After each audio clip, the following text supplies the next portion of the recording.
안녕하세요. 이상큐브입니다.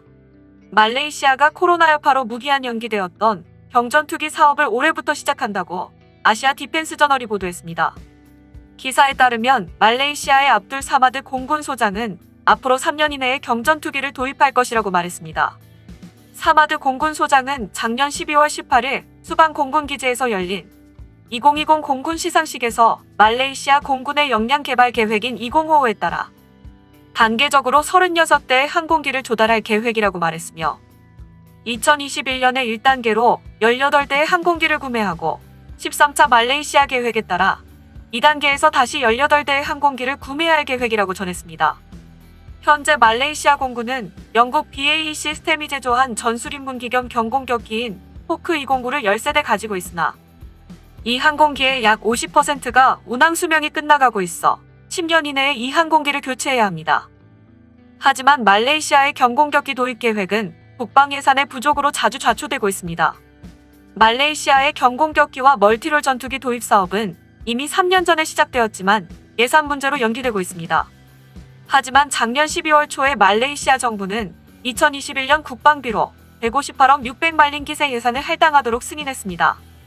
이는 2020년 국방 예산에 비해 1.8% 증가한 것으로 코로나 사태로 경제가 좋지 않은 말레이시아에게는 이례적인 일입니다. 그만큼 말레이시아 공군은 올해 18대의 경공격기 구입 가능성이 높아졌습니다. 현재 말레이시아의 전술인문기 겸 경전투기 사업의 후보는 중국의 JF-17과 우리나라의 FA-50 개량형, 그리고 스웨덴의 그리펜 CD라고 합니다. 말레이시아가 이번 경전투기 사업에서 요구하는 필수적인 두 가지 항목은 공중급유 능력과 중거리 공대공 미사일 통합이라고 합니다. 우리나라의 카이도 FA-50 수출을 위해 FA-50의 업그레이드에 나섰습니다. 당초의 공군은 FA-50을 업그레이드할 마음이 없었다고 알려지고 있었지만 FA-50 업그레이드는 도입국인 필리핀 공군의 성능 개량 요구와 말레이시아의 경전투기 사업에서 중국의 JF-17과 경쟁하기 위해 결정되었다고 합니다. 2013년부터 한국 공군에 실전 배치된 FA-50은 20mm 기관포와 9곳의 무기 장착대의 AIM-9 공대공 미사일과 공대지 미사일 등 최대 3.74톤의 무기를 탑재할 수 있습니다. 하지만 전투행동 반경이 F-16의 절반 수준인 444km 수준밖에 되지 않아 성능 개량 필요성이 꾸준히 제기되었습니다. 그래서 카이는 FA-50 경공격기의 항속거리를 증대시키기 위해 공중급유 능력을 부여하기 위한 개조 작업에 나섰으며 프로브 방식의 공중급유 시스템을 생산하는 영국 코밤사를 주 계약자로 선정했습니다. 영국의 코밤사는 작년 12월 2일에 카이의 FA-50 공중급유 체계 생산을 위한 주 계약자로 선정됐다고 발표했습니다. 코밤사는 전 세계 각국 공군의 고정익기와 회전익기에 2,000여 개의 공중급유 체계를 납품한 공중급유기 솔루션 전문 업체입니다. 공군은 국산 경공격기인 FA-50의 우수성을 홍보하고 있지만 정작 현장의 임무 조종사들은 성능의 제약을 아쉬워했습니다. 가장 대표적인 문제는 항속거리입니다. FA-50 구매를 검토하고 있는 나라들이 공통적으로 지적하는 것이기도 합니다. 그래서 성능 개량 필요성이 지속적으로 제기되고 있었습니다. T-50 고등훈련기를 기반으로 개발한 FA-50 경공격기는 전투기급 비행 성능을 자랑합니다. 최대 마하 1.5의 속도로 비행할 수 있는데 마하 0.7에서 0.95 영역에선 F-16 전투기와 큰 차이가 없는 성능을 내는 것으로 알려져 있습니다. 하지만 훈련기 기반의 항공기여서 항속거리는 다소 부족한 게 사실입니다. 실제 전투임무 투입 시에는 2시간에서 3시간 정도의 항속 성능이 필요하지만 FA-50은 최대 채공 시간이 2시간입니다. 이 때문에 1시간에서 1시간 30분 정도가 유효한 작전 시간입니다. 전투행동 반경 역시 F-16의 절반 수준인 444km 밖에 되지 않습니다. 부산에서 휴전선까지의 최대 거리보다 길지만 전술 비행 형태와 공중급유 능력 미비 등을 감안하면 행동 반경이 크다고 할 수는 없습니다. 때문에 FA-50 제조사인 한국항공우주산업은 FA-50의 공중급유 능력을 갖추는 방안을 고민하고 있었습니다.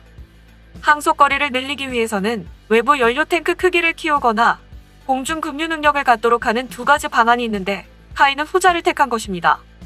그동안 카이는 외부 연료 탱크를 150갤런에서 300갤런으로 대형화하거나 후방동체에 연료 탱크를 내장하는 방안과 후방석을 연료 탱크로 개조하는 방안 등을 다각도로 검토한 것으로 알려졌습니다. 이를 통해 채공 시간을 1시간가량 늘린다는 구상입니다.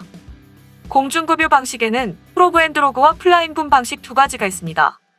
프로브 앤 드로그는 급유기에 급유 호스 끝에 배드민턴 셔틀콕과 같은 드로그를 장착해 공중급유를 합니다. 급유를 받는 항공기는 급유봉인 프로브를 장착해 이를 드로그에 결합해 급유를 합니다. 항공기 제작 후에도 급유 체계의 추가 설치가 가능합니다. 미 해군과 해병대, 영국과 프랑스, 러시아 등 여러 국가에서 사용하고 있습니다. 플라잉 붐 방식은 급유기에 긴 급유 붐을 장착해 항공기의 수유구에 삽입하는 방식입니다. 붐을 장착한 전용 급유기가 필요하며 항공기도 설계 때부터 수유구를 설치해야 합니다. 전 세계에서 미 공군만 사용하고 있습니다. 한국 공군은 유럽 에어버스 디펜스 앤 스페이스의 A330 다목적 공중급유 수송기 대대를 운영하는데 양날개 아래 공중급유 포드와 동체 중앙에 제급유 붐을 갖추고 있습니다. 이를 위해 프로브 방식의 공중급유 시스템을 생산하는 영국 코밤사를 주 계약자로 선정했습니다. 코밤 미션 시스템스의 어셀 베일리 공중급유 부사장은 FA-50 항공기에 맞게 접었다 펼 수 있는 프로브 솔루션을 설계하고 개발할 수 있는 요건을 갖추겠다고 밝혔습니다. 또한 코밤은 FA-50 항공기의 작전 유연성과 상호작전 능력을 배가하는 게 목표라고 설명했습니다. 또한 FA-50의 무장 역시 방공무기 사거리 밖에서 목표물을 공격할 수 있는 중거리 정밀유도 무장 능력 등을 확보한다는 계획입니다. 공대 공부장으로는 영국 MBDA 아스람이 거론됩니다.